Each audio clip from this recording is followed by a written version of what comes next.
ಇವತ್ತು ನಮ್ಮ SFC ಗ್ರಾಂಟಲ್ಲಿ ಬೃಂದಾವನ ಎಕ್ಸ್ಟೆನ್ಷನ್ಲಿರುವಂಥ ರಸ್ತೆಗಳು ಮತ್ತು ಚರಂಡಿಗಳನ್ನ ಅಭಿವೃದ್ಧಿ ಮಾಡಬೇಕು. ಮತ್ತು ಮಳೆ ಹುಯ್ದರೆ ಪೂರ್ತಿ ಮನೆಗಳ ಮುಂದೆ ಸಿಕ್ಕಾಪಟ್ಟೆ ನೀರು ನಿಲ್ತಾಯಿತ್ತು, ಚರಂಡಿಗಳೆಲ್ಲನೂ ಹಾಳಾಗಿರೋದ್ರಿಂದ.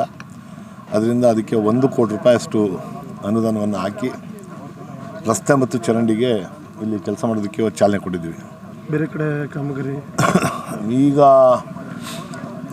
ಕುಂಬಾರಕೊಪ್ಪಲು, ಮಂಚೇಗೌಡನಕೊಪ್ಪಲು, ಮೇಟಗಳ್ಳಿ, ಹೆಬ್ಬಾಳು, ಬೃಂದಾವನ ಎಕ್ಸ್ಟೆನ್ಷನ್ನು, ಗೋಕುಲಮ್ಮು, ವಿಜಯನಗರ ಮತ್ತು ಮಹದೇಶ್ವರ ಬಡಾವಣೆ ಈ ಭಾಗದಲ್ಲಿ ಇನ್ನೊಂದು ತಿಂಗಳಲ್ಲಿ ಅಲ್ಲೆಲ್ಲ ಶುರು ಮಾಡ್ತೀವಿ. ಮತ್ತು ಮಂಡಿಮಲ್ಲಲ್ಲೂ ನಿನ್ನೆ ಈಗ ಒಂದು 4 ದಿವಸದಲ್ಲಿ 2 ಕೋಟಿ ರೂಪಾಯಿ ಅಷ್ಟು ಅನುದಾನವನ್ನು ಕೊಟ್ಟು ಮತ್ತು ಇನ್ನೊಂದು 80 ಲಕ್ಷ ರೂಪಾಯಿ ಎಕ್ಸ್ಟ್ರಾ ಹಾಕಿ ಹೆಚ್ಚು ಕಡಿಮೆ 3 ಕೋಟಿ ರೂಪಾಯಿ ಅಷ್ಟು ಅನುದಾನವನ್ನು ಹಾಕಿ ಅಲ್ಲೂ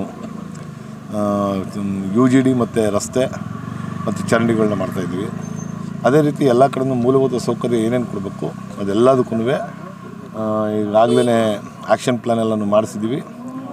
ಟೆಂಡ್ರ್ ಕಾಲ್ ಮಾಡಿ ಟೆಂಡ್ರ್ ಆದ ತಕ್ಷಣ ಕೆಲಸ ಶುರು ಮಾಡಿಸ್ತೀವಿ. ಇದು 1 ಕೋಟಿ ರೂಪಾಯಿಂದ ಇದು ಸುಮಾರು ಕಾಮಗಾರಿಗಳ ಪೂರ್ಣ ಪ್ರಮಾಣವಾಗಿ ನಡೀತಾ ಇದೆಯಾ, ಅಂದರೆ ಮುಗಿಯೋ ಹಂತದಲ್ಲಿ ಇದೆಯಾ? ಸುಮಾರು ಈಗ ಹೆಚ್ಚು ಕಡಿಮೆ ಒಂದು 50ರಿಂದ 60 ಕೋಟಿ ರೂಪಾಯಿನಷ್ಟು ಕಾಮಗಾರಿ ಮುಗಿದೈತೆ. ಒಂದು 40 ಕೋಟಿ ರೂಪಾಯಿನಷ್ಟು. ಈಗ ಇನ್ನೂ ಹೆಚ್ಚು ಕಡಿಮೆ ಒಂದು 50 ಪ್ಲಸ್ ಒಂದು 15 ಒಂದು 75ರಿಂದ 80 ಕೋಟಿ ರೂಪಾಯಿನಷ್ಟು ಅನುದಾನವನ್ನು ಈಗ ಆ್ಯಕ್ಷನ್ ಪ್ಲ್ಯಾನ್ ಮಾಡಿಸ್ತಾ ಇದ್ದೀವಿ. ಮತ್ತು ಏನು NGTಯಿಂದ UGD ಮೇಯ್ನ್ UGDಗಳದ್ದು ಏನು ಪ್ರಾಬ್ಲಮ್ ಇತ್ತು, ಮೇಯ್ನ್ ಲೈನ್ಗಳದ್ದು ಅದ್ರದ್ದು ಹೆಚ್ಚು ಕಡಿಮೆ ಒಂದು 49 ಕೋಟಿ ರೂಪಾಯಿನಷ್ಟು ಕೆಲಸವನ್ನು ಅದನ್ನು ಮಾಡಿಸ್ತಾ ಇದ್ದೀವಿ.